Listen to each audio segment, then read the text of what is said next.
We're going to start by slicing into our avocado. And this is the easiest way I've found to get your avocados out of the peel. Make sure they're super ripe. If they're not, then you can use a spoon to go underneath them after you've sliced them.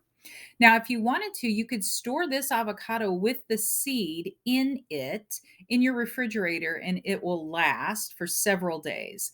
Otherwise, we're just going to continue peeling the avocados. You want two of them for this pudding. You could use your spoon instead of your hands, but why dirty a spoon? And we're going to mash the avocado. Then we're going to add vanilla,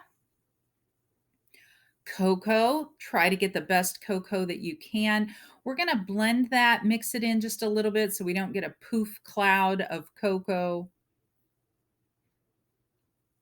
And it's okay if you see little bits of avocado in your pudding unless that turns you off. Then we're going to add coconut sugar.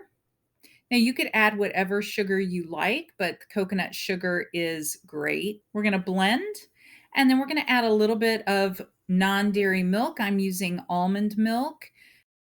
And then a little bit of cinnamon or espresso. Instant coffee gives it a great flavor. Top with your favorite cocoa whip and enjoy.